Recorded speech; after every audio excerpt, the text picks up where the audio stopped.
It's time for Twig This Week in Google. Google's done it again. They're going off the scale on the velometer. Gina Trapani, Jeff Jarvis, and Kevin Marks explain why H.264 doesn't belong in Chrome. This Week in Google is next. Netcasts you love. From people you trust. This is TWiT. Bandwidth for This Week in Google is provided by Cachefly. Cachefly.com. This is Twig, This Week in Google, episode 77, recorded January 12th, 2011. This changes everything.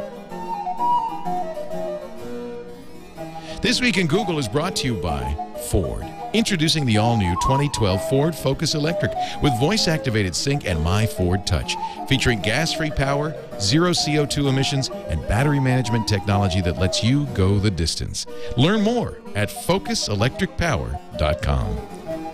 And by Squarespace.com, the fast and easy way to publish a high-quality website or blog. For a free trial and 10% off the lifetime of your new account, go to squarespace.com/twig. And when you check out, don't forget to use the offer code TWIG. It's time for Twig This Week in Google, covering the Googleverse and the cloud with the great Gina Trapani from smarterware.org. Hey, Gina. Hello. Good to How's it see going? you. Good. You feeling better? Much better today. Much more chipper. Quick recovery. She had pertussis. Yes, Ooh. I'm still coughing a little bit. I will mute when I do that. I'm glad you're feeling better. Thank you. Good to have you back. Aren't you glad you're not where Jeff is right now? Jeff Jarvis from buzzmachine.com. Show you. Is it snowing? No, it's over now, but there's the view outside my window. That's pretty, though. Wait a minute, that's pretty. Does look nice. It is. So I guess you're too far south to get the blizzard they're getting in Boston. Yeah, we got about 7, 8 inches, 9 inches, maybe. I'm going out your way. I'm going to do Regis and Kelly on Tuesday. I know you're not going to see me, and I'm so hurt. Well, I could see you, but it would have to. We'd have breakfast. Oh, I do that. Because it's a red eye. I get there Monday morning, and then rehearse Monday afternoon, then scramble around New York City trying to find bits and pieces to make the demos work. Because Gelman always says, "Well, what about that? You need a toilet for that to work." Okay. Hey, we forgot to pitch him. We forgot to pitch him the iScuba. That's the little thing that cleans your toilet. It's like the iRobot from iRobot. Better add that to the list. They love toilet cleaning devices. Also with us, Kevin Marks. He is from TumbleVision.tv and an expert on all this. And just to give you, because you're going to get the lead story on this one, which is that Chrome no longer is going to support H.264. And to give you some backstory on this, Kevin was involved in the development of QuickTime at Apple Computer, iChat at Apple Computer. He went to Google and worked at Google for a while. I think was it Google Profiles or Standard? Yeah, you were more in Standard Open Social and Google Profiles were the two main things I worked on. Yeah, and then most recently at British Telecom, where he worked on Ribbit, which is also a kind of streaming standard. So this is the guy who knows this stuff. So what's the story? Why drop what is absolutely a standard, H.264 from Chrome? Well, it's this. You can look at the history of this. So the challenge has always been, how do we do video on computers? And that's been fought over for a long time. There were a whole bunch of rival standards. If you remember, Real Player, Windows Media, and QuickTime were fighting it out for most of the the 2000s and the late 90s, and then. Apple then said, okay, we'll work to standardize this, and we'll work with the MPEG group, and move from pushing QuickTime primarily to pushing MPEG-4 and standardized on that. And the MPEG-4 file format is largely based on QuickTime. And then while I was there, they held up a release of QuickTime explicitly to get better terms out of the MPEG Licensing Association, so that you could actually ship it without having a sort of infinitely increasing royalty. This is MPEG LA. Is that who it is? Yes, MPEG LA has is what they call a patent pool. Basically, they collect all the patents that relate to a particular technology. Then they issue, invoices to people saying, we will license these patents for this, and then they divide it up between the patent holders. There was concern last year that MPEG LA the royalties are fairly cheap right now, might raise the royalties suddenly. They made a promise, no, we never will, and I mean, they kind of reassured everybody. There's a bunch of different royalties on different bits of this. So there were royalty agreements in place up until this year, I think, that were so much a year. Was basically when Apple sort of held them to account, it was they put a cap on the royalties, so you don't have to pay more than X million a year, however many decoders you ship, and that was something that they did so that they wouldn't have an infinite expense for this, and that meant that any sufficiently large company could adopt this without and know exactly what their costs would be. So that's one of the reasons that Adobe and Microsoft adopted H.264 as well, because it had known costs. And the other part was that it was standardized by consumer electronics, and there's lots of hardware out there that generates it and supports it. Yeah, well, we should point out that if you're watching our video, you're watching streaming anyway. You're watching H.264 in a flash wrapper or not. But but everything we do is H.264, and in fact, when we release downloads, I think it's all H.264. Right. So that's the sort of that's what 264. 264 is a codec inside the MPEG-4 file format. We will get into audio as well, but it is proprietary. It is patented. You have to pay to use it, and depending on what you're doing with it, you have to pay different amounts. What they did say was that if you're not charging for video and you're publishing it online, they will not charge you royalties ever. That's something they did change, but they only announced that after Google bought Onto and set up WebM. So Onto was a video codec developer that built this sort of VP range of codecs. And so the original Flash codec that was widely used by YouTube and others was VP3, was part of the Onto staff. Right. And the current one, I think, is VP8, and the open source VP6, and the WebM standard that Google is promoting, along with Firefox and Flash as a web video, is based on the technology Google bought from, basically Google acquired Onto and open source the full codec stack and so on. Does this all come down to HTML5 and the search for an open, unencumbered standard for HTML5? Is that what's going on? That's partly what's going on. The other contender in this was Ziff.org, who had the open source audio video codecs, which is Vorbis audio and Theora video, and they've been around a long time. And that's also the OGG file format. They also had their own file format as well. And their goal was to provide something that was patent and royalty free and open source and available to anyone. And it has got a fair bit of pickup within those communities. It's the standard codec used for Wikipedia. A lot of game people use it, and there's some traction there. Although there have been assertions consistently that nothing is unencumbered, including that there are bits of other people's code in there, and it really isn't patent free. Well, this is Apple's position. So when I was at Apple, I tried really hard to get them to ship Vorbis inside QuickTime, because Vorbis is a nice codec. It works well. Good for you. And it's open source. Now, that's an audio codec, though. That's not a video. Yes, that's the audio codec. Theora is the video version. Theora is their video codec, which came a bit later. And the pushback I got was, even though they say it's unencumbered, they're not worth suing.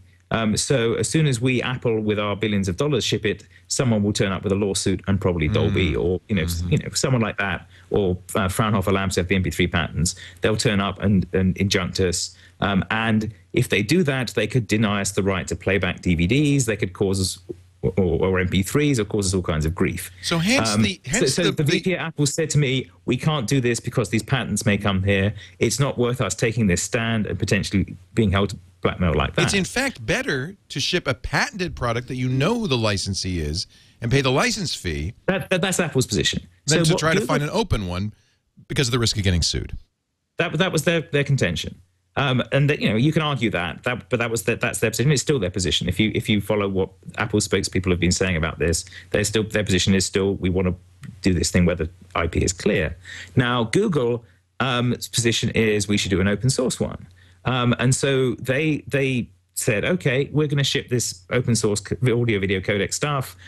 Go ahead and sue us. Well, they don't actually say go ahead and sue us, but they're basically saying we're taking the assertion that this stuff doesn't have a patent isn't patent encumbered, and guess what? We're big enough to sue. So if you want to start a lawsuit over this, Google would be the person to sue. If you're Dolby Labs or Fraunhofer or Toshiba or any of the people. So that was somewhat altruistic. I mean, Google almost was basically trying to cut the Gordian knot. Yes, and a lot of this is like who has market power and what can they do with it. So YouTube had market power. Like 2 or 3 years ago, everyone wanted YouTube integration, and YouTube was using Flash for everything. And the path Google took at the time, and when they were still friends with Apple, was to use 264 and to work with Apple to make the 264 stuff work, so Apple didn't have to ship the Flash codec and license that from Adobe and so on. So that was their sort of step towards openness, and it meant that YouTube now uses 264 generally. And in a Flash wrapper in some cases, in a Flash wrapper or not, you've got the choice now. Right. But that was the other lever that happened there was that Flash adopted 264 as well, because before that Flash had a series of VP6. We were using VP6 before. Yeah. Yeah, so I want to just clarify a little bit, because people are going, well, there's a wrapper which is Flash or QuickTime. And then there's a codec, which is what's actually inside the wrapper. And these wrappers, like Flash, can use different codecs. Yeah. So codec stands for coder decoder. It's basically the piece of code that takes pixels and turns them into small compressed bits and back again. And there's they all work basically in similar ways. They divide the picture up into squares. They frequency encode it, and they say, did this one move from here to here, this one move from here to here? And they're actually the whole generation of pretty much two-dimensional. So if you start rotating the camera or moving the camera, then they have to work really hard, because their mental model of the space is something like the shot we've got here. There's a static thing behind that's not moving. There's a piece that's moving, and that's what they're really tuned for. So this generation of video codecs are all broadly similar, and the difference is in how big the squares are, how variable they are, how much interpolation they do, and do they look at frames in the future as well as frames in the past to encode it. So there is a lot of battle going on between who's better, and a lot of people complain. Oh, of course, and then there always will be. But in your opinion, I mean, you if anybody knows this, you do. I'm sure you've looked at them all, and you have the technical expertise to judge. Is WebM as good as H.264? I haven't reviewed them recently. I mean, the difficulty with this is it's really hard to do this without doing subjective testing. Right. Encoding it and looking at it and saying, encoding it and looking at it. Better. Because if you can measure anything, then that gets incorporated into the codec. Right. So you can do signal to noise stuff and things like that. But that means the machine can detect that, and then you tune for that. Right. But the subtlety is, does this work better with different dynamic ranges? Does it look funny on certain kinds of shots? Does the way it interpolates pixels feel wrong? You sometimes get that crawling weirdness in the background, where and some of that can be tuned by, and that can be independent of the bit stream as well. You can define a bit stream for how this works, and then you can compete with encoders that do a better job of creating a good bit stream for a given video. In other words, it's devilishly hard to say one's better than the other. Yeah, it's very hard to evaluate. And I think they're all pretty good. Yeah. I mean, I like H.264. I have a strong preference for it because it scales well. It works well at low bit rates and works really great at quite a range. Yeah, and that's important to us because we're a streamer. Yeah. Well, the other thing. Go ahead. No, you go. So go ahead, Jeff, because I want to make sure everybody. I want to ask one political question and one practical question. Political question: is this an anti-Apple move? It does seem like that. I don't think it's directly an anti-Apple move. It's more extending the openness in their viewpoint. That their viewpoint is we should move to open source codecs. We shouldn't have to be reliant on this patent pool, and therefore over time we should move to this. So they're going to drop the Flash support too, right? My suspicion is they're trying to use the market power of YouTube to drive it. Are they going to re-encode every video in WebM? That was my next question. And those, Leo, do you have to re-encode your entire stock? No, they do it for you. If you put it on YouTube, they encode it. They've already done this once, right? They already encode to 4 different sizes and 2 codecs. We just upload a mezzanine file and they encode, and if they're going to change it, they have to re-encode. Right, but Leo, on Chrome, if I want to watch you directly from some other service, I want to watch your archive. You find other means. Everything you have is stored in H.264. From a practical point of view, Kevin, can't we just install an H.264 codec on top of Chrome and then be able to do it anyway? Use the Flash wrapper. Yeah, I mean, it's as if yeah, but what this de facto means is that Flash is secured on the desktop because if you want to play Flash, 264, which Apple's screaming about, is not open. We now depend upon Flash. This is the issue. To cure the not open H.264. I'm not getting something here. Yeah. Yeah. I mean, this is what developers are upset about, right? Because like Chrome dropping H.264 support means that the HTML5 video tag will not render those types of videos. It doesn't mean that the Flash wrapper won't play those videos. The Flash wrappers will play those videos. So they're claiming that they're pushing the openness of the web farther and kind of, I mean, I think the view there at Google, I imagine, is, short-term pain for long-term benefit. But the thing that developers are concerned about too. I mean, it is. Not just them. And for publishers. But I think the thing that developers are worried about is that this is pushing the whole point of HTML5 video tags is that you don't have to use the freaking Flash plugin, right? But this is people are gonna say, I've got a whole library of H.264 video. I'm not gonna back encode, so I'm just gonna serve Flash. So I think the concern is that this move is actually gonna push people back to that mode where we're using Flash for video now all the time, which is the exact opposite effect of what we wanted with HTML5. Right. So yeah, my take on this is that the browsers should obey Postale's law, which is be liberal in what you accept and conservative what you output, and they should, if you're building a browser, you should play the maximum number of things possible. To explicitly say we're dropping support for that is a strongly political move, especially when you've already shipped it. Evilometer to 10. Okay, so we were... you can argue whether it's evil or not. We're going to make an evilometer. There's plenty of evil to go around in video patterns. Okay, so from a practical point of view... Short-term versus long-term view, I think, is the other way of looking at it. Right. The other thing that... actually, Peter Hodley just said to me on Twitter is that the other half of this is if you have to license codecs for partners, for devices, they all currently have to pay the MPEG LA licensing for 264. So this should potentially make devices cheaper in the future because they won't have to pay that. Right. It eliminates the license fee. And Google, I guess, is indemnifying people on WebM because that seems like they're not. Well, they're not indemnifying. No, that would be.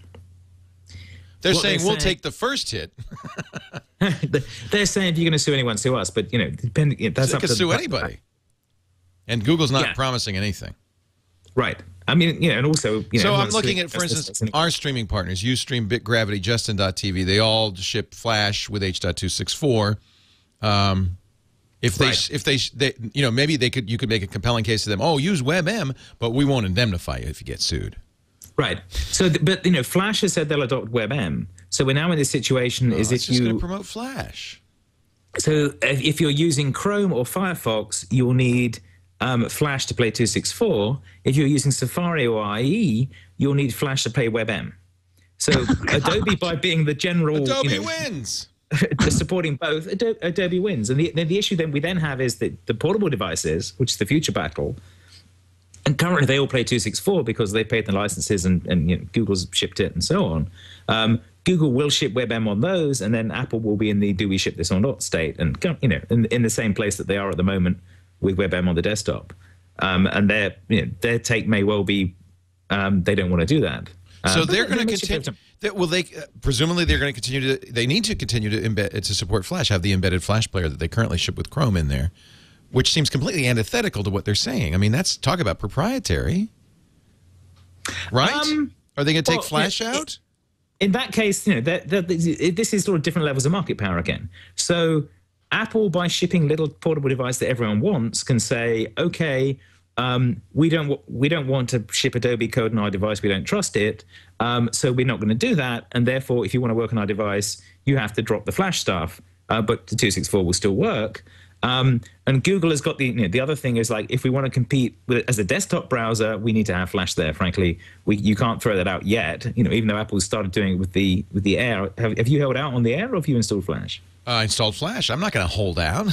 Nobody's going to hold out. I'm not that pure. I need Flash. Well, it's a trade-off. Is this going to squeeze on the iPad then? No, it's good for the iPad. Dependent upon flash, and its lack of flash is all the more a detriment. Is that what's going on? Oh, I see what you're saying. Yeah, you're right. Potentially, it may be a power play in that direction as well. Because Android supports flash. Android supports Flash, though I have it on like click to play. Not well, yeah. Yeah, well, it works okay. I mean, I've got it on the Droid 2 and it works okay. We're going to have Tegra 2. Everybody's going to have Tegra 2, and Flash plays great on that. So eventually the hardware will catch up. The other half of Flash, the other reason that half of Flash is that much of Flash on the web is actually used for extraneous advertising type content. And so the reason, that's the reason that it creates such battery load on the iPhone. Right. You're playing Flash videos all the time. Because you've got little Flash videos playing all around the screen while you're trying to read something else. So Apple's basically saying, we don't, get rid of that. If you want to watch video, but don't do that. So there is a tension in that space of, are we going to propagate that? Are the people who've planned on businesses on having video advertising going to be able to carry that on? On the other hand, as a general web user, if you sit there and look at top or activity monitor, the flash bits of your browsers are way up there most of the time. It's certainly my first candidate for something to kill when I'm at, my RAM's full. So there is a tension there that's going to continue. And the shame for me is that there's been this sort of battle going on inside the HTML5 standard as what should be the one true codec. HTML5 needs to stay agnostic on this and let you support whichever one you want.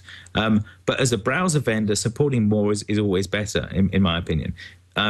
Because, at the moment we've got, HTML5 is for life. It's not just for this current codec battle. And we need to be sure that it will support multiple video formats. And the other half of this is archival stuff. You want to have access to the older 264 stuff, but actually if you're archiving video and audio, you eventually want to use something that's higher quality. And I had a chat with Carl Malamud about this, who's, Carl, he's been archiving government documents and open government stuff like that. And he's concerned about stuff actually, staying around over time. And what you do there is you archive uncompressed audio and potentially uncompressed video. That's not that practical at the moment. But I'm assuming you archive all your shows as uncompressed audio, not as compressed audio, right? Because that's a sensible thing to do, and it's only like 5 or 10 times as big. Most of the browsers, the browsers won't necessarily play that at the moment. They're all focused on different bits and pieces. So we've got some work to do to get this stuff to perform better in the browsers and be more compatible. But I think this is a step in the wrong direction in saying, oh, we'll play less stuff. I think my idea would be all of them supporting all the formats. I think Apple supporting WebM and 264 would be sensible. Google supporting 264 and WebM is sensible too. And this kind of turf war doesn't help us in the long run. But also we should be thinking about can the modern browsers play back the .au files, the WAV files, the AFF files, these audio files? No. At the moment, not particularly. No. And there's also some other stuff. They don't even play back WAV files often. Right. Yeah. Well, some of them do and some of them don't. Yeah. I think Safari's pretty good at this because it's got QuickTime in, so it plays anything QuickTime can. But most of the others are like, we sort of half play this. Right. So that's, I think there should be, that should be, maybe I should go and shout out the standards groups and set up a test page for here's 16 kinds of files you should be able to play. But let me, John Gruber asks 5 questions on his Daring Fireball blog. We've answered 1.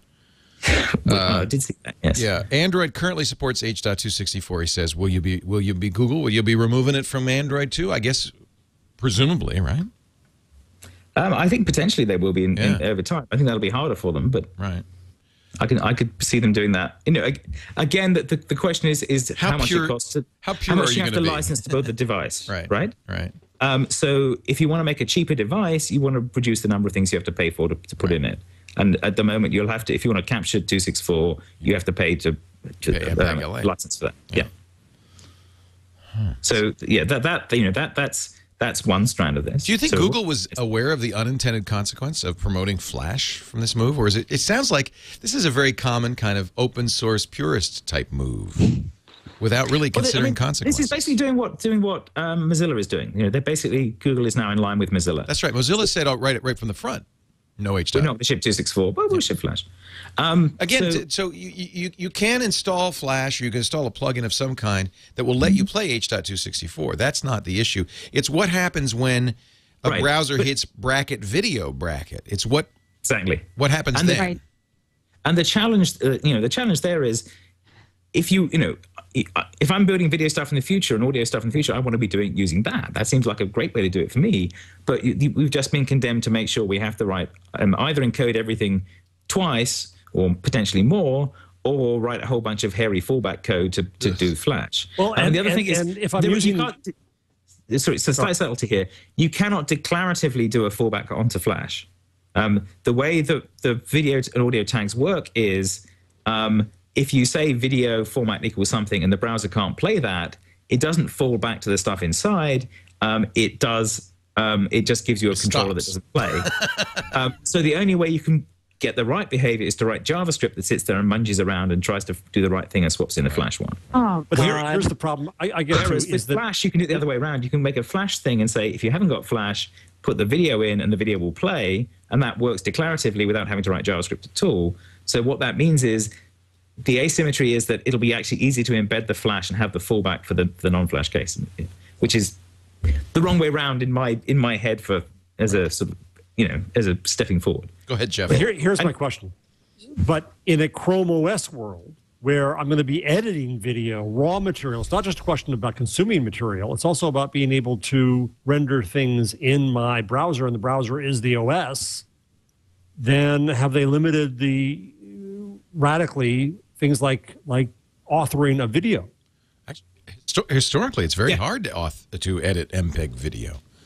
Yeah. No, I mean, this is the sort of Apple's great squandered opportunity. Was QuickTime was the thing that had that. Right. It is editable. It is editable by reference. It's very quick and very powerful. And that was the bit that they decided to charge for, and therefore lost the edge. Almost everybody transcodes before they edit, right? I mean, nobody edits in native MPEG. It's too hard. It's frame based. It's very difficult to get accurate edits. Yeah. Well, you can do it. Well, actually, QuickTime can do it. QuickTime can do frame accurate edits on bidirectional encoded stuff. But yeah, you then need to re-encode on the. What does iMovie use? Yeah. iMovie transforms it into a flat format first. Yeah. It transcodes it. The original iMovie was always in DV. The modern one is in ProRes or something. It was. I'm not sure which it was. It was Pixelate for a while. I haven't actually looked at what it translates. But it's an easier to edit frame accurate form. Well, it's designed to be an all keyframe thing, so you can edit quickly. Right. Oh, that's right. So it does, I think it does use ProRes. Do you need to explain keyframes and difference frames? No. The audience gets it. I mean, that's would be a great thing to do for another show. I would love to kind of, in fact, you're the guy to do it, have a primer in video and codecs and all of this stuff, because it's a fascinating subject, but I think we're more interested in the politics of this than the technology. Gina, what's your reaction on this? I'm really sad about the possibility of. Excuse me. Sorry.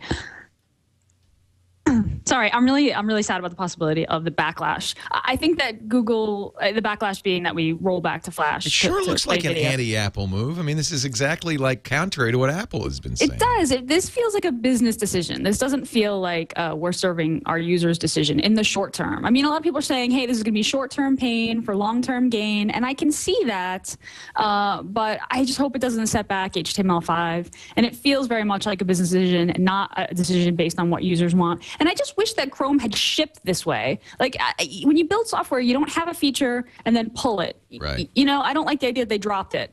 Yeah, Mozilla. We aren't complaining about this with Mozilla. Of course, they don't have the market. Well, yeah, I've complained about them as well. Yeah, no, I've said they. Yeah. But I mean, the reality is that Google is trying to they won't pay the license fee. It's not reasonable for Mozilla, which is a charity, right, to pay 10% of their annual income to MPEG LA to ship the codec. Right. So it makes more sense for them not to do it. Right.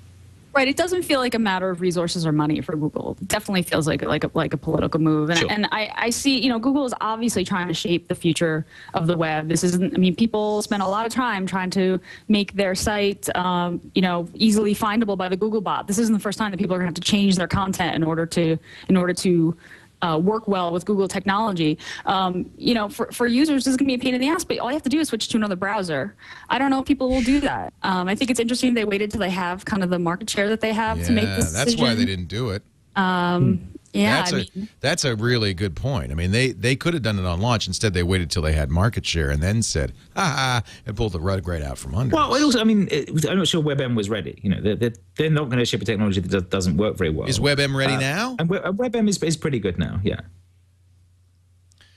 So they're going to re-encode every video on YouTube in WebM, and they're going to drop Flash, and they're going to. And 200 years from now, it'll all be done. At some point, they'll drop it. I think my suspicion is that Peter Hoddy's licensing point is a good one. If you're going to make a cheap Chrome OS device, you don't want licensing audio-video codecs to be a chunk of that price. Yeah, that makes sense. So this might be more for the Chrome. The goal of Android and Chrome is to make the licensing stuff negligible, so that you don't have that extra burden on those things. So that I can see that as part of the agenda. And the longer term thing of moving off this patented technology onto open technology makes sense. But I'm just surprised they're doing it this early. And I think and I still think dropping support is unhelpful. And yeah, supporting legacy stuff is hard. One of the things that the QuickTime era that I was there was we will support every movie ever made in QuickTime and make sure it still plays back. And that was quite a commitment that Apple held up from sort of 1990 through to 2004 or so. And then the recent version of QuickTime, the QuickTime X, has shipped without support for all of the older formats, and you have to use the older player to play some of that back. So they finally made a break with that on their side as well.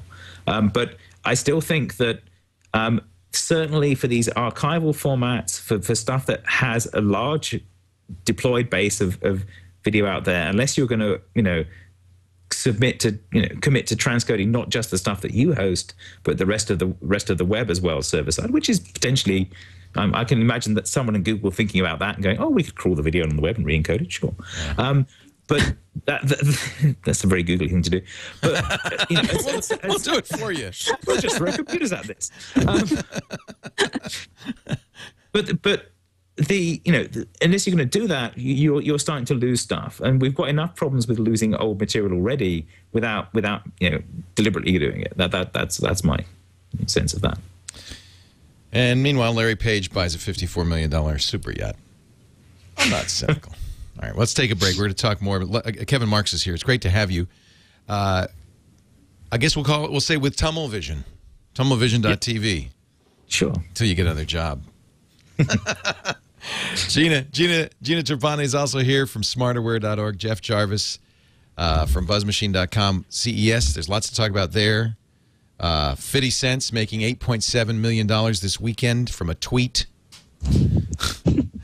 And the guy in the UK who called Google deeply unethical and tax avoiding. All coming up this week in Google is on the air. I do want to talk a little bit about my friends at the Ford Motor Company. They were our sponsors of our trip to CES, and they chose CES, which I really liked, to make their big announcement of a new car. I can't think of another time that's ever happened. Usually they wait to the auto show, which is on right now in Detroit. But no, they said this is really a consumer electronics device, and I think they're right. It's the brand new 2012 Ford Focus Electric, and I can tell you right now, my next car. I tried. I couldn't believe this thing. It's so cool. Voice-activated sync, of course, in my Ford Touch. That's, for me, a requirement. But it also has high-voltage capacity lithium-ion batteries, higher capacity than any other Ford vehicle. Plugging it in to either the 120 or the 240, although I got to say you're going to want to go with 240 because this charges faster than the electric vehicle. 3 hours to a full charge. Regenerative braking means when you slow down, it charges up. Miles per charge, and that's the new standard, by the way. No more MPG, it's MPC. Miles per charge, that is as good as it gets.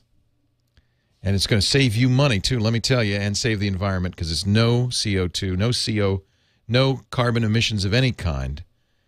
And the battery management's very cool. They've added that to the My Ford Touch.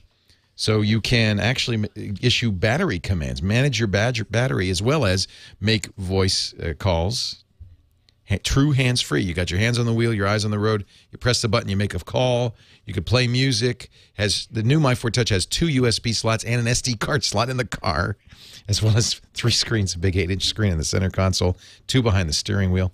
You can manage your battery. You can make sure you're going to have enough to go where you need to go. The new Sync understands more than 10,000 voice commands in total.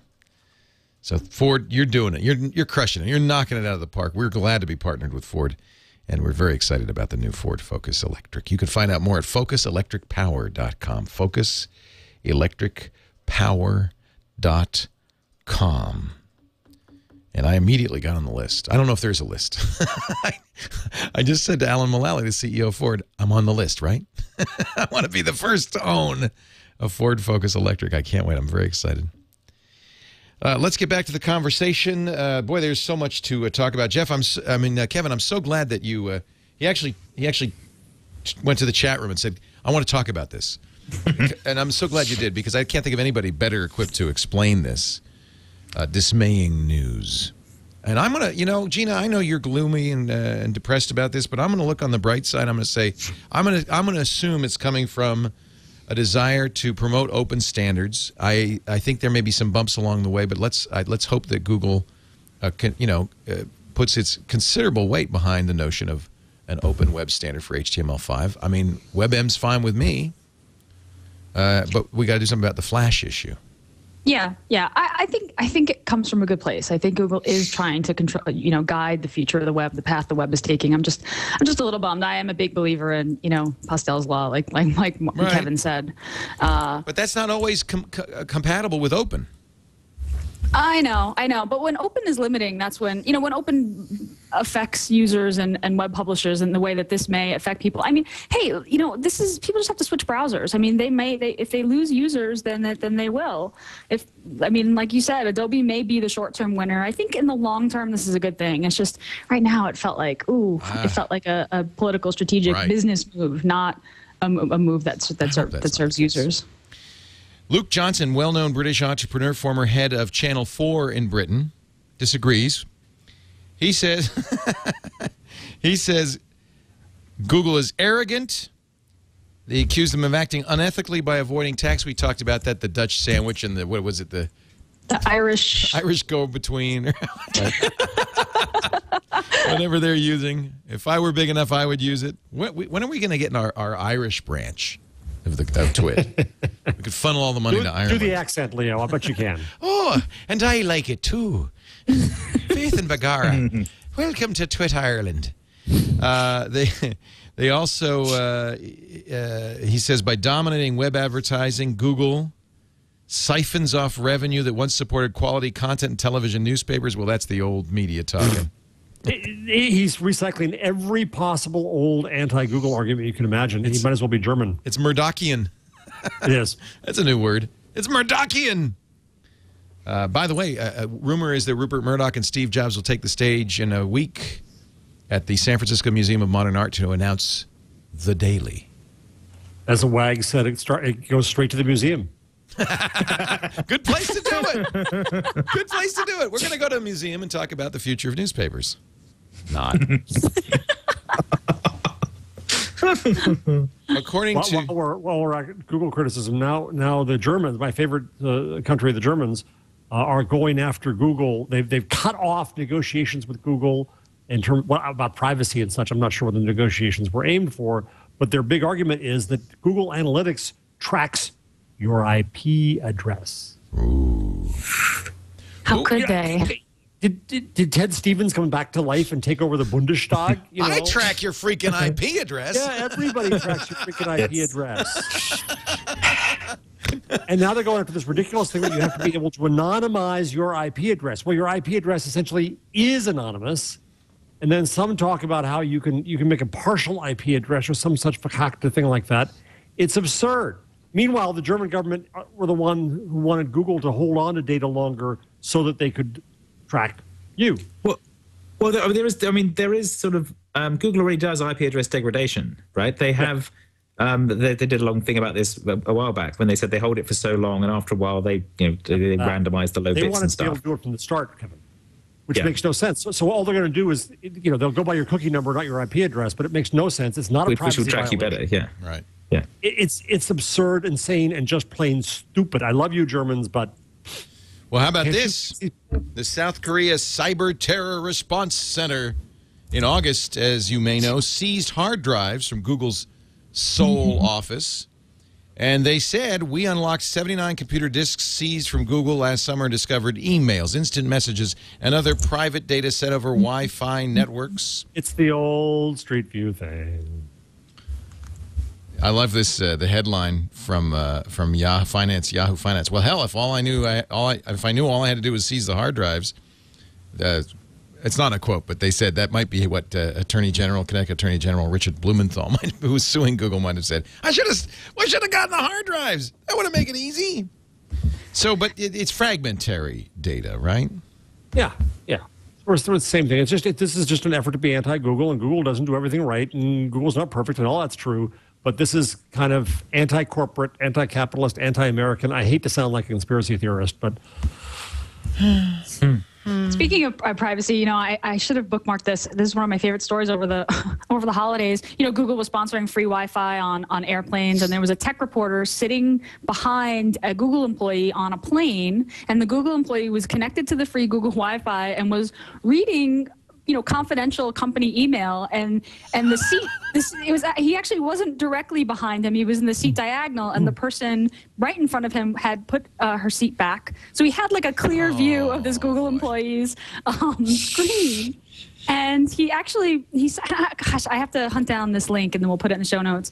He contacted Google PR and said, "Do you have a policy about laptop screens being, visible in public places?" And I guess they said they didn't, or they didn't get back. I'm not sure, but I was like, oh, okay, interesting story. He said he could see the big words "confidential" about like the employee bonus over the holidays. Oh man. So Winona Ryder shares our fear of Google. I see. Yes, she does. You got to cue that up after the ad, but it's I'm playing the ad right now. I'm gonna skip the ad.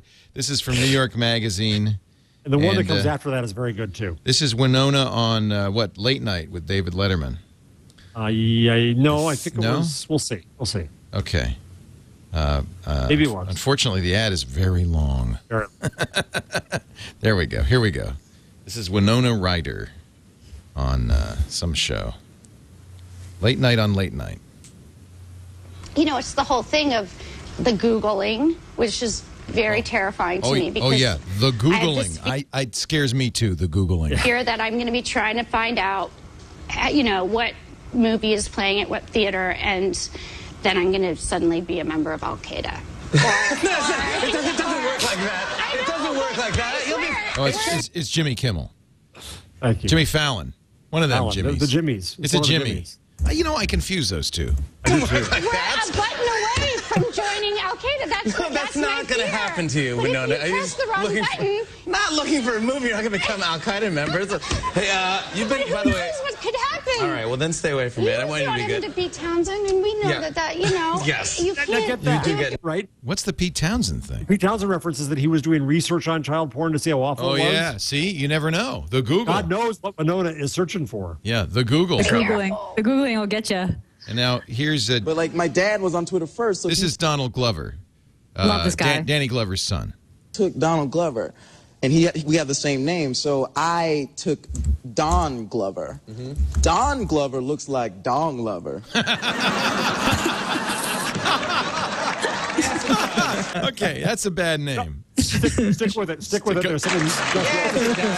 Yes, it does. Yes, it does. Lots of people don't know. So I was getting like exactly what it looks like. So I was getting a lot of strange tweets, just like a lot of people like, oh, hey, like I would tweet something like, hey, I'm going to eat at Chipotle, and they'd be like, yeah, I bet you love burritos, big boy, and I'd be like, I sure do, LOL.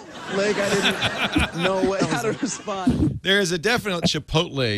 There we got our Chipotle quota in. Chipotle. Every show gets to Chipotle sometime. Is that the new Godwin's Law?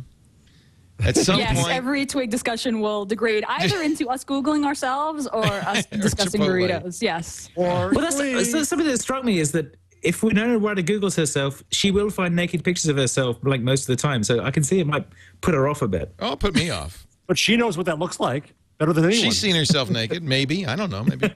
So this is the one. Your perception is that if that's what you see when you search, that could be off-putting. Speaking of the Twitter, I can only imagine an SEC investigation is just around the corner for 50 Cent. Curtis Jackson, the rapper.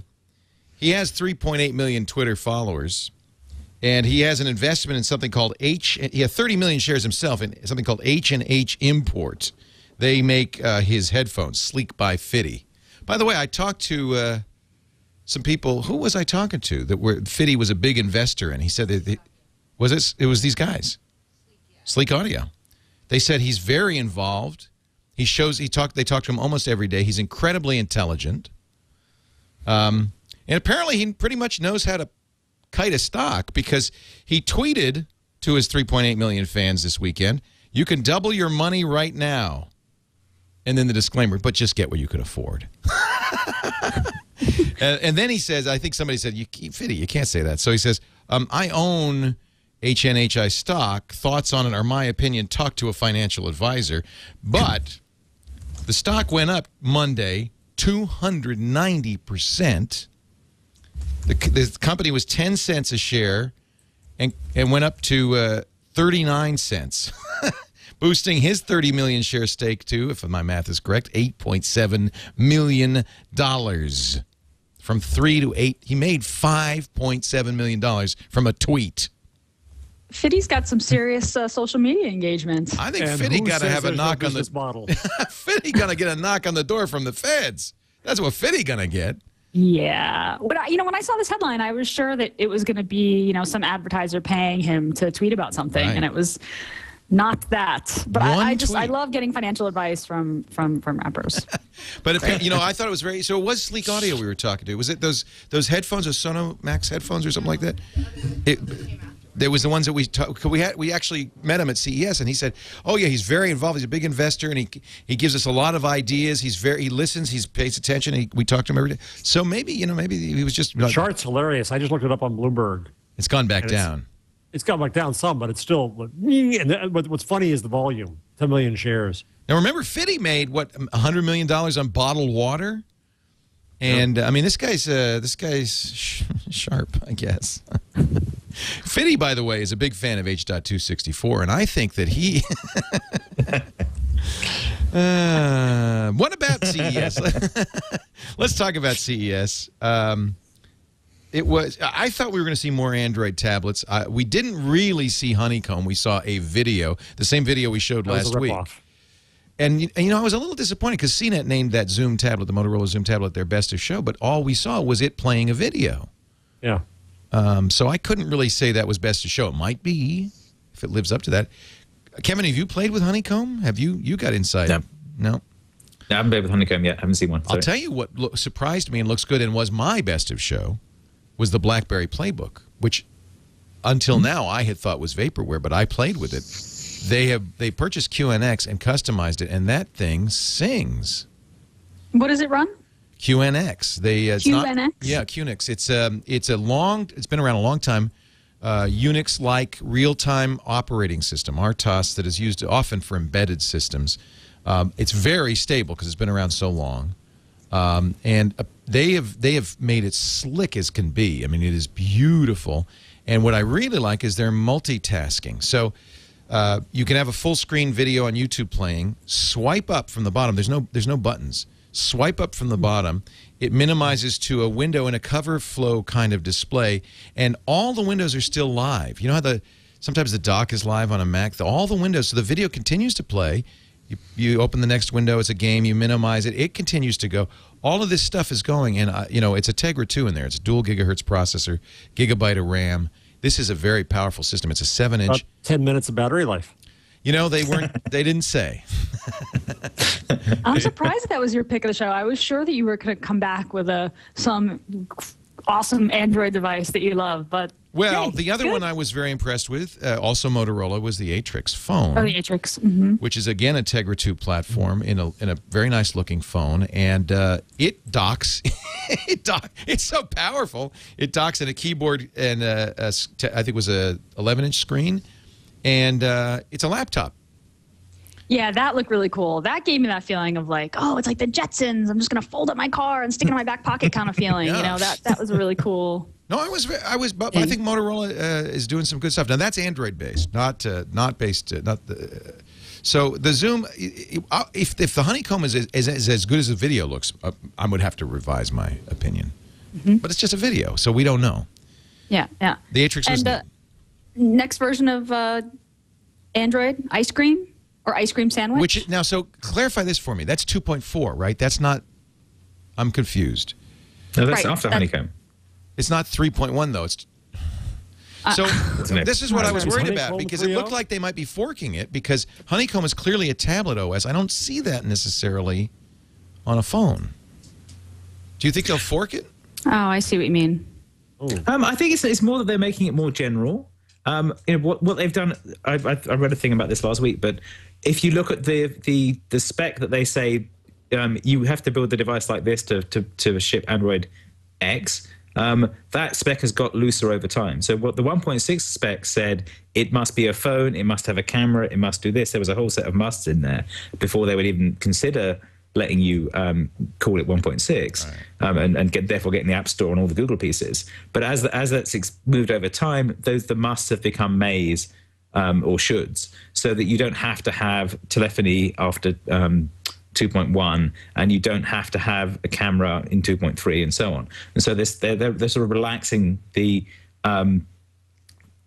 criteria for what constitutes an Android, which means that they're making it support a broader range of devices over time. So and that they've said that that Honeycomb will run on older devices too. I got that directly from Android engineers saying, no, we're not going to require two processors. That was a myth.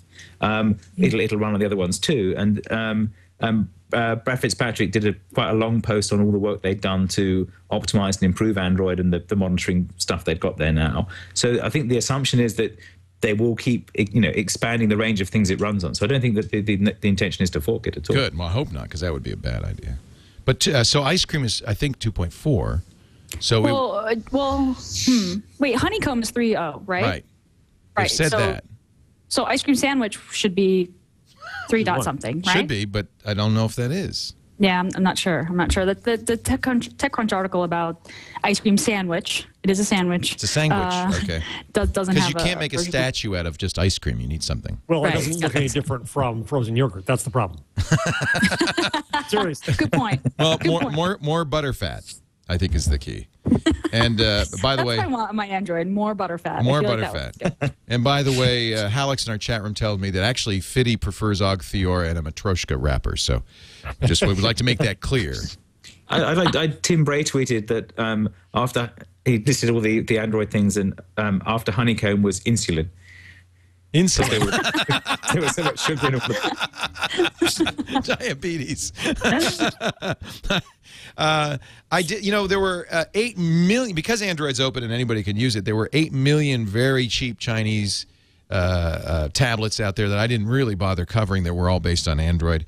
A really surprisingly large number of them on 2.2. Really doesn't look like Gingerbread is really has been ported to many of these devices yet. Everything's 2.2. Still waiting for Gingerbread. They're still waiting for those for the code drop, and this was the post I read about the two faces of Android. Is that there's this set of ones that aren't bothering with Google's compatibility stuff. They're just taking the code and porting it and potentially modifying a bit themselves, and that's fanning out into all the consumer electronic devices. So we're going to have all these sort of cheap and weird things are going to just happen to be running Android. It'll be in cameras and phones everywhere, and TVs and photo frames and MP3 players and whatever, because it's a fairly resilient OS that you can do quite a lot with. And if you do a bit of work, you can make some apps support it. And then there are others that will go the step further and do the compatibility stuff with the stuff that Google requires. And then the step after that is you actually go and do biz dev with Google and get agreements on shipping the store and Gmail and Nav and all the stuff that Google provides as well. Yeah. So there's a sort of it is spreading out into a lot of space, but I think Google's assumption is they can keep it coherent by that biz dev piece that's on the top layer of what constitutes a fully realized Android with Google. Well, that'll affect brand, I think, to some extent. Yeah. The one device I saw a release on, that's all CES's releases, is snow goggles with Android in them and Google Maps as a result. Yeah, actually, we're going to show those on Regis and Kelly on Tuesday. You are? Oh, I may not. cool. I may not mention Android. It's got a heads-up display, so the display is 6 feet in front of you, and you see it's got GPS, it's got wind speed altimeter, and all this stuff is on a heads-up display. And yes, a Google Map as you go down the slopes. Right on. Cool. Yeah, well, that's it's interesting. I mean, how much of it is that it's free, and how much of it that it's? I think free is really the key, isn't it?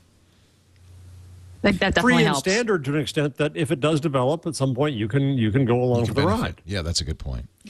Yeah, that's a good point.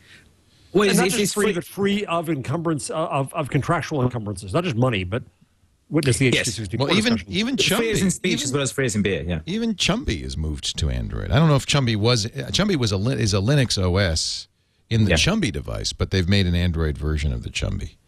So it makes perfect sense. It's like, oh, there's a platform here. Right. We can either write all our own drivers and do everything, and then go and evangelize developers, or we can say here's a fairly well designed platform that lets you build apps that will run on this thing, and we just have to write a few device drivers and plug into that. And that's the sort of effort of software development is so much lower to do that makes a lot of sense for everyone.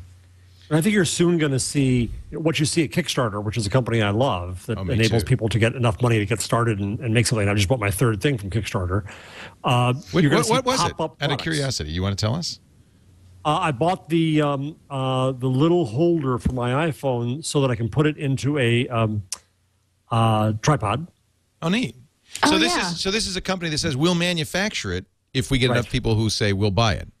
Right, and you get certain benefits for that device, which is in my bag. If I'll pull it out in the commercial break, if you wanted it right away and donated more, they would have churned it off a 3D printer, and you would have gotten it first. Oh, cool!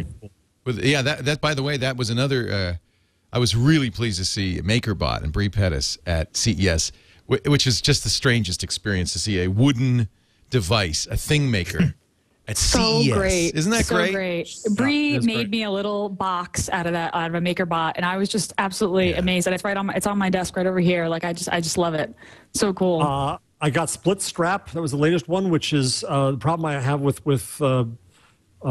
laptop bags and such is that the strap is never good, and this one's designed differently, and they looked into it, and so they've got straps for cameras and bags and even a sling, and what the heck? This really reinvents how a company can bring a product to market. I just love it. It does. Yeah. So now go into the idea of adding in things like Android, adding in technology to this, and imagine how someone can find out whether there's demand for the product, underwrite the cost with no capital need, use others' platforms for the technology, use others' platforms for the manufacturing and distribution, and reduce the risk to not.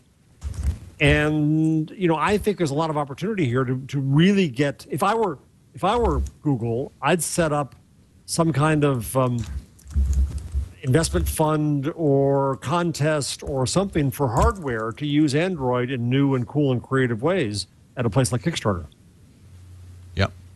Interesting. Yeah, you need and this is what the lesson of Microsoft in the 90s was: if you have a solid, stable platform that people could develop for, it really spurs innovation. Yeah, and maybe that was one of the lessons of CES. Microsoft was there, but they said, "We're going to make Windows on ARM." Intel was there, but they went, "Huh?" I mean, of course, CES has never been a Wintel show, but boy, you just feel the guard changing.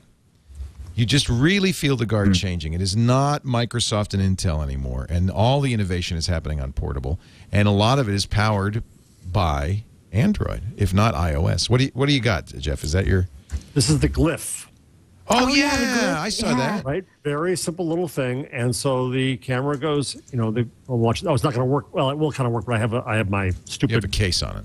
Antenna case thing. Yeah. Right, but then it becomes and I think this was $20. Wow. Kickstarter is like the place for iPod accessories. I actually bought the Lunatic watch holder for the iPod Nano, which I do not own. I'm actually going to buy an iPod Nano. I'm sorry, I missed it. I missed the time. Yeah. Well, now, but wait a minute, because Griffin and everybody else is now making iPod Nano watch holders. Griffin actually they made a slap watch. You know about those? There's smart metal in there, so you slap it around your wrist. It fits. One size fits anybody because you slap it around your wrist and it fits. And it holds no, a I Nano. haven't seen this. And does it activate the watch screen when you do that? Well, the screen is the default screen on the Nano. So when you press the on button, the watch screen pops up. I've been wearing my Nano as a watch for some time. I just see, and I'm waiting for the Kickstarter guy to manufacture my. He raised $1 million. Yeah. Wow, that is impressive. It's it was the first Kickstarter project, I think, that broke $1 million. The reason I got into covering technology is because it's changing and ever changing everything so fast and it's so fun. But it's still there's a certain gradual feeling to it, except once in a while. And something like Kickstarter, and you go, this is going to change everything forever. Yeah. You know, I mean, the world just changed. You know, I was on Twitter thinking this through, and this is going way afield, but that's what I do. That's what I specialize in. You know, if you look at a company like GM that really had a century, that was it. And you wonder whether, and people are debating, you know, will Facebook be forever? Well, probably not. Neither Google. You know, what do they have? Maybe at most a generation, maybe 20 years. Tech companies have a much shorter cycle, don't they? Exactly. You know, how long did Microsoft have at the top? IBM. And then, or they have to utterly morph themselves into something else. IBM became a service company. Right. Google's trying to become a mobile company. Amazon's becoming a service company. Facebook's trying to become the phone company, if you believe some people.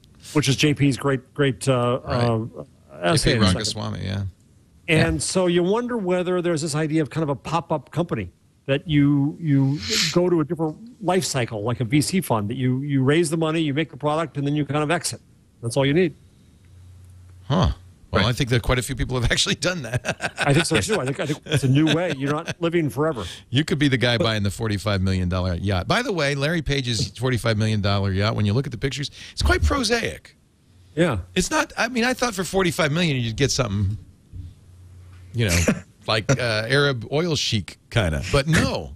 It just looks like a motor. Isn't he sort of known for living fairly normally? It looks like a normal, just like, you know, it's got, you know. Normal yacht. It's normal yacht. It's like when you go to Hearst Castle. If you've ever gone to Hearst Castle, and which, of course, the most insane thing ever built. You know, it's a castle in the middle of Southern California, and which William Randolph Hearst built with his millions. And you go and you look at the table, and this long table that people like Charlie Chaplin and Douglas Fairbanks Jr. ate at, and there's ketchup at every spot. There's a bottle of Heinz ketchup. It's like that. The rich are just like you and me. The Great Gatsby was wrong. Let's take a break. We're going to come back with your picks in just a little bit. Also, I have a little musical interlude, including vuvuzelas. No, don't run away. It's good. But first, really, I promise. But first, a word from Squarespace.com, the secret behind exceptional websites. Squarespace is what we use for our Inside Twit blog. So many of my friends now are using Squarespace. In fact, it was really amazing when Alex Lindsay told me that he loves Squarespace so much and he uses it all the time, that he went to a restaurant the other day. They didn't have a website. And before he left the restaurant, he had gone to Squarespace, signed up for a free account, and created a site for the restaurant and said, here it is, guys, if you want it. You really ought to have a website. All you have to do, go to squarespace.com/twig, click the green button. You don't need a credit card. You don't need anything. Just the name of your site, a password, an email address for password recovery, and a CAPTCHA to keep robots out, and you'll be designing a site. Thing is, you don't need to know any HTML or CSS because Squarespace has 50-plus, actually 60-plus great designer styles that you can make your own with drag and drop. They use Ajax in such a slick way. The software is so cool. But this is software plus hosting. It's everything you need for your next site. You can move your existing site over easily enough because it supports all the major APIs, including Movable Type, WordPress, Typepad, and Blogger. By the way, that imports not just the content and pictures, but all the comments, everything, all the links work. So literally, in 10 minutes, you could set up a new site on squarespace.com with all of the content of your old site. Then go to the iPhone and iPad for the great Squarespace application that lets you post, manage, delete spam, and see incredible statistics. The stats package is so good on squarespace.com. I want you to try it out absolutely free. Squarespace.com/twig. If you decide to buy, and it starts at $12 a month, that's hosting plus the software, automatic updates, and all of that. You'll get 10% off when you use the offer code TWIG, not just for the first month or the first year, but for the life of your site. Squarespace.com/twig. It's the secret behind exceptional websites. Okay, so they've named the Google Orchestra. They do this every year, right? Yeah, YouTube Orchestra, I guess. I'm sorry, YouTube Orchestra. What is the deal? People submit their auditions, and now they've selected 101 people from 30 countries to go to the Sydney Opera House to perform in March as the YouTube Symphony Orchestra.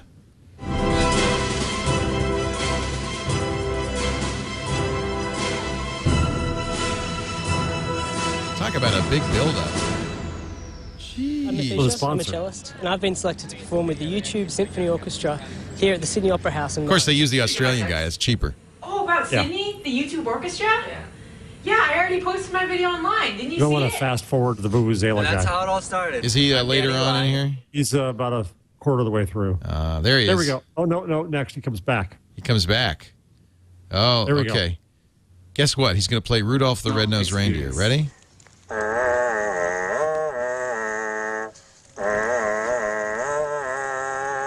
My name is... You know, I would absolutely put him in. That's kind of neat. I'm glad they do that. It's really a neat idea for, kind of acknowledging musicians.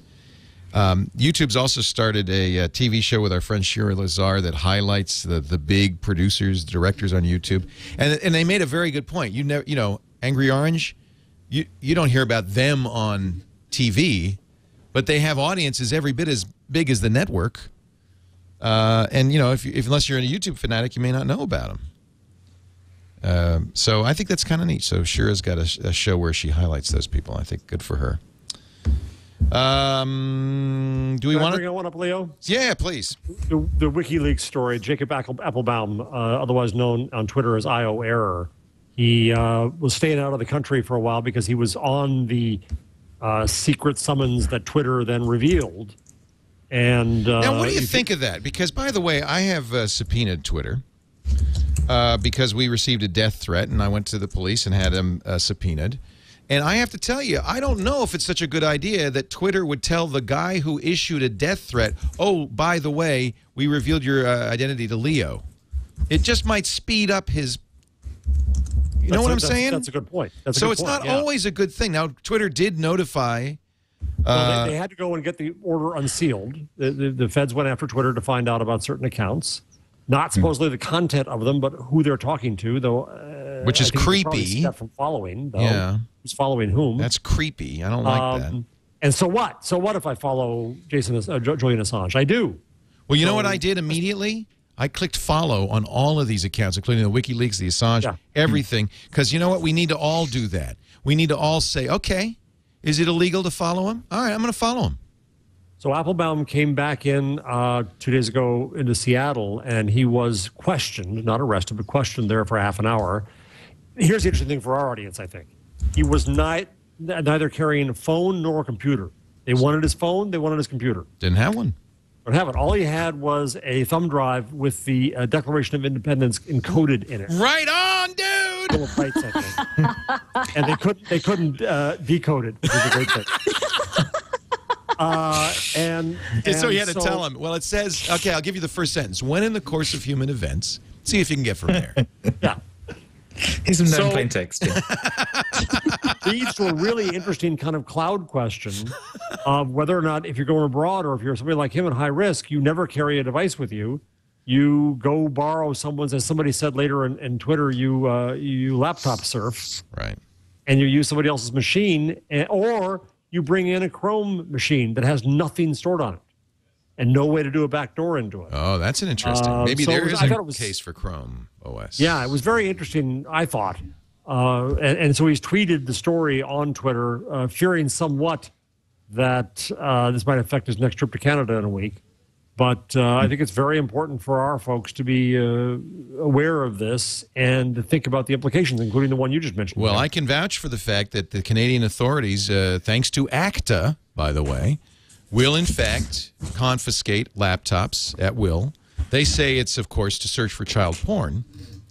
Oh, look at the puppy. She just came to join in here. Yeah, I'm sure she... I would not have guessed that as your dog. Me neither. I would not. Sorry, no offense. Got another one here. Wait a minute. Show the tail. Does it have a puffy tail? It's a poodle, I should say. A full standard poodle, it looks like. Yep, puffy tail. And now there's the white one. That's more like 3, actually. The other one's hiding somewhere. Oh, this one's a puppy. So you do the full grooming thing, it looks like. Well, Rosie does. I don't, but yes. Yeah, right. But they don't do the sort of fancy one that making them look silly. They still like dogs. It's an everyday poodle cut. Yeah. This one's still a puppy, so she's still really fluffy. She looks like a sheep.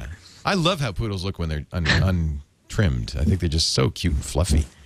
I want to sneeze just looking at that. I love dogs and I'm allergic. They're hypoallergenic. They're poodles. They don't make you sneeze. That's what they say. Okay. There's no I didn't dander. know poodles are hypoallergenic. Poodles What are their names, Kevin? This is literary, Abigail, and the little white one is Sophie. And this one? And the big white one who's hiding somewhere else is Katie. Casey, Sophie, and what? Katie, Sophie, and Abigail. And Abigail. I would have expected Baudelaire and something else out of you. Epigony. You have to shout it out the back door. Where are the good Greek names anymore? All right, well, I'm going to follow IO Error, and I guess we should just say everybody follow him. He's only got 7,000 followers. Let's show our support.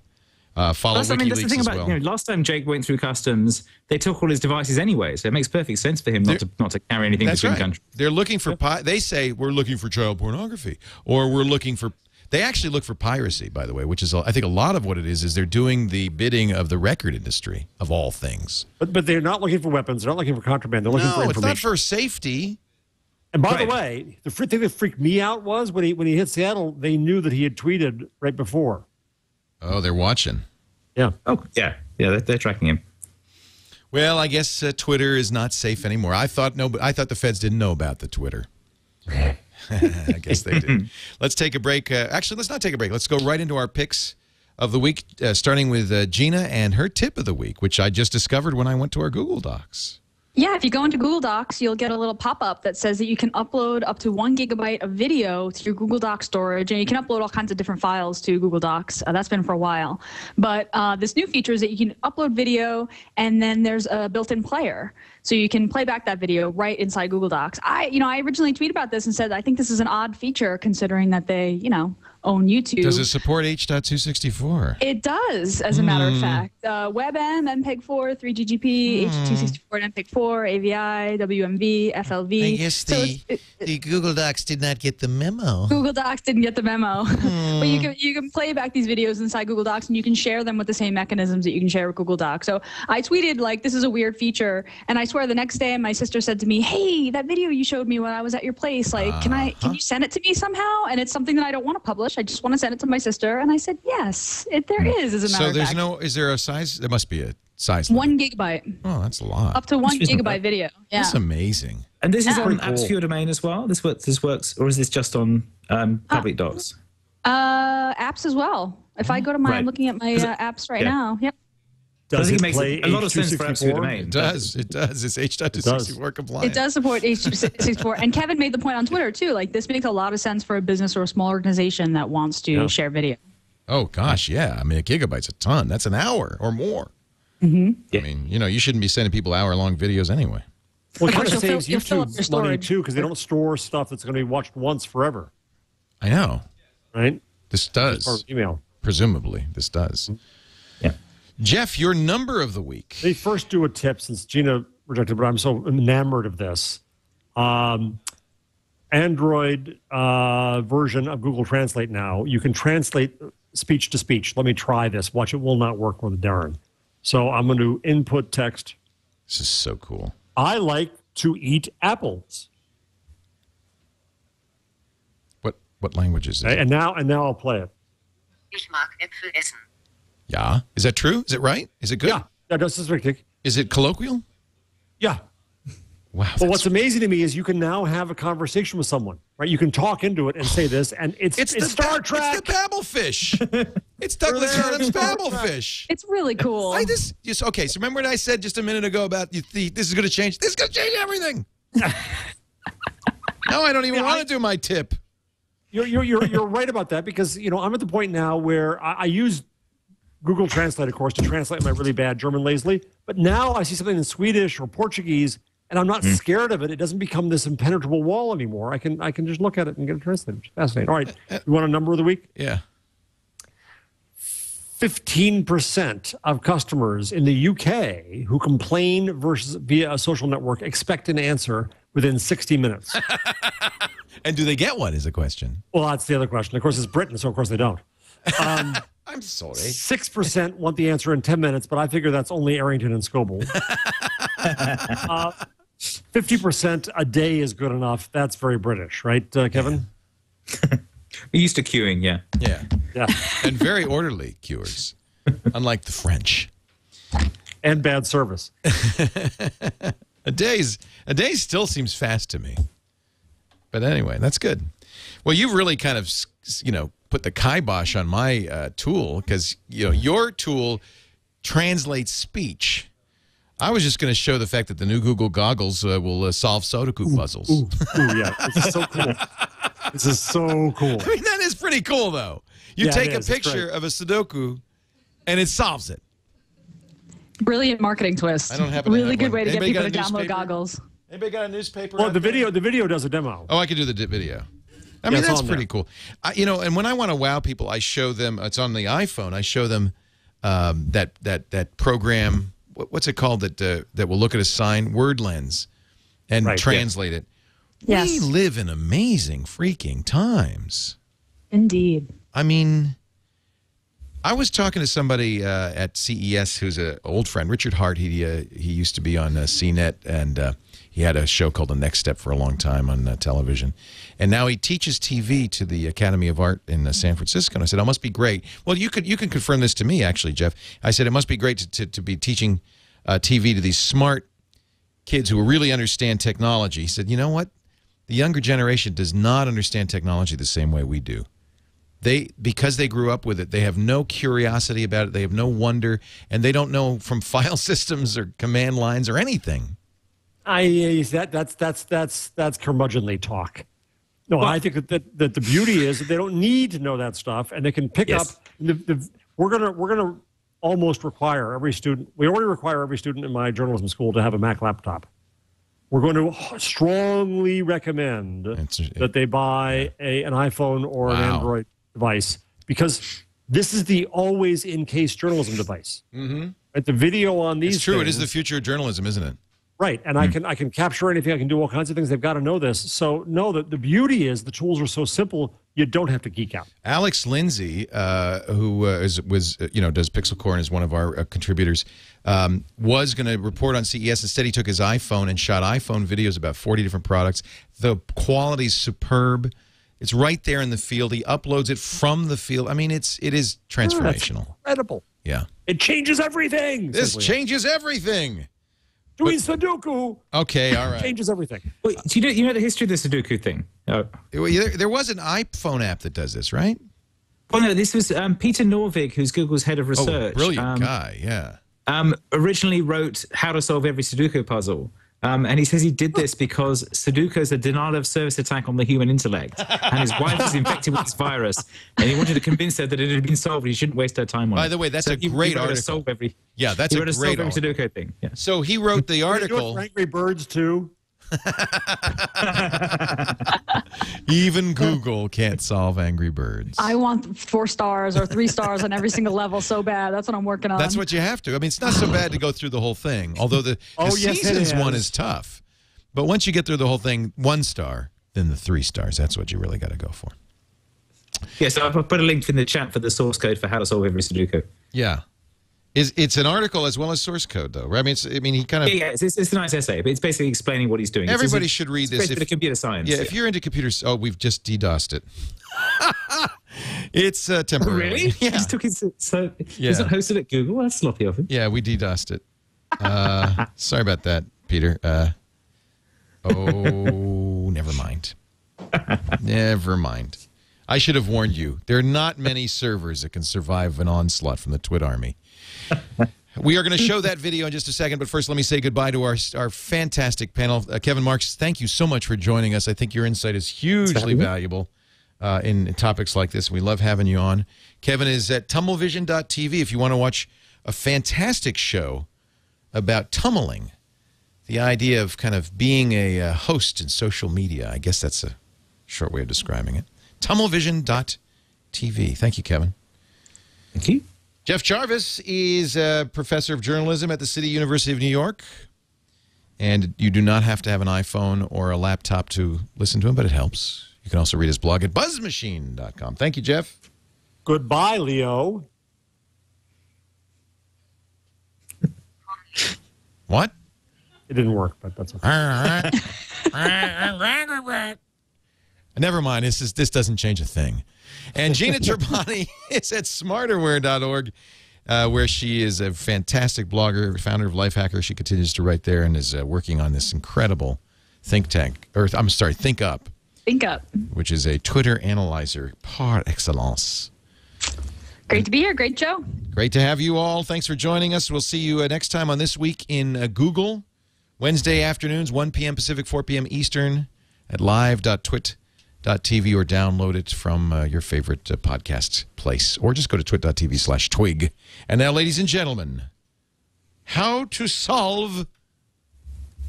Is it Sudoku? Yeah, if you can tell me how to pronounce it, I'd be How to pronounce Sudoku? Well, if you're logged in as root, it's just coup. S-U-Doku. Now, that's a geek joke. That is. I'm Casey, Hey, software Casey. engineer at Google. Yeah? And today, I'm going to try to beat a Sudoku master at our own game.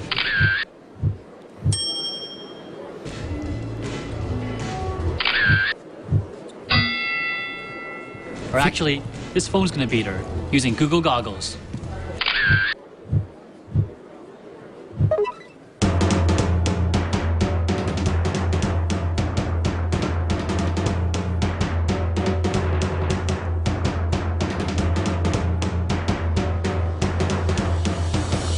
Go.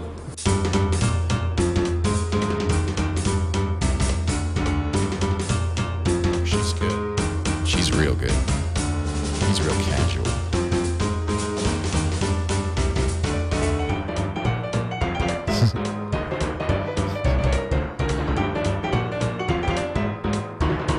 Look at this.